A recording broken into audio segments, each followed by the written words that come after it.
Ahli hukum pidana dari Universitas Islam Negeri Sultan Taha Saifuddin Jambi, Ruslan Abdul Ghani, Jumat 14 Agustus 2020 dihadirkan di Pengadilan Negeri Muaro Jambi untuk memberikan keterangan di persidangan pra-peradilan Ahmad Sabbari, Ridwan Hanafi, dan Ahmad Nuh yang ditetapkan sebagai tersangka oleh Satreskrim Polres Muaro Jambi atas kasus dugaan pencurian buah sawit.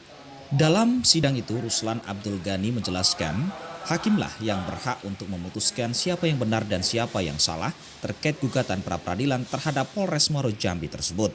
Namun demikian, Ruslan menjelaskan, sebelum penangkapan dan penetapan tersangka, penyidik haruslah berhati-hati serta didukung oleh alat bukti yang kuat. Hal ini dilakukan agar tidak terjadi kesewenang-wenangan.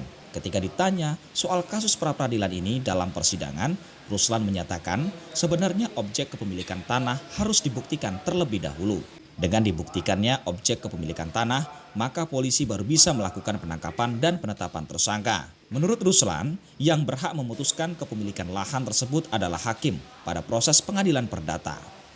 Sementara itu, saksi Zainal dalam persidangan mengakui jika objek tanah tersebut sampai saat ini masih dalam sengketa di pengadilan. Pengajuan gugatan telah dilayangkan ke Pengadilan Sengeti pada 29 dengan nomor perkara 12-PDT-G-2020 PN Sengeti dan akan dilakukan mediasi pada tanggal 19 Agustus 2020 mendatang.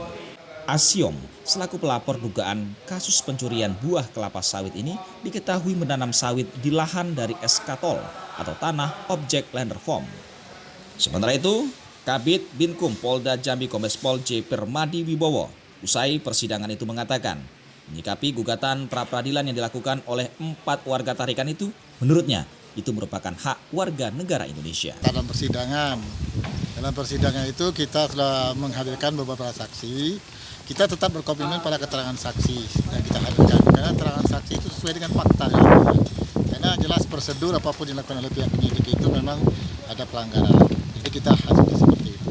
Meskipun dari dia menghadirkan saksi penangkapan, dia membantah artinya ada perselisih beda keterangan menurut saksi kita tidak berpatokan apa keterangan saksi dia. Kita tetap berpegangan pada saksi. Karena saksi kita itu mengalami langsung terutama terhadap penangkapan tersangka Bohri. Jadi memang betul apa keterangan saksi itu dia datang itu tidak menunjukkan identitas sebagai anggota baik surat sebagai tugas, surat penangkapan apa itu tidak ada. Nah, terkait menghadirkan saksi ahli itu ya? Nah, keterangan ahli itu memang intinya apa yang kita sampaikan sesuai dengan dari keterangan saksi, kita komitmen kepada ahli itu sebenarnya suatu pelanggaran. Jadi ahli menyatakan itu tidak sah sebenarnya. Tinggal nanti kita melihat hakim, melihat fakta ini, apakah hakim itu akan memberi pertimbangan itu apa benar dikabulkan atau betul sebaliknya. Tapi upaya-upaya itu lagi kita lakukan.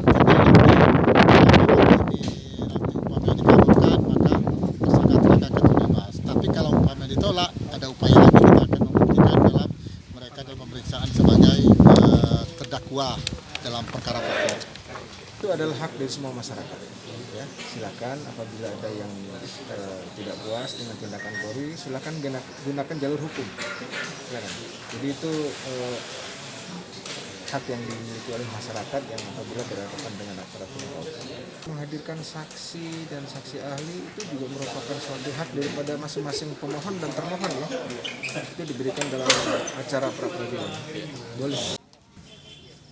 Sehari sebelumnya, tepat pada Kamis 13 Agustus 2020, 5 dari 10 orang saksi, yakni warga Desa Tarikan, Kecamatan Kupe Ulu, Kabupaten Muaro Jambi, membeberkan proses penangkapan yang dilakukan anggota Polres Muaro Jambi terhadap keempat orang rekannya, mereka pada sidang keempat perkara pra-peradilan.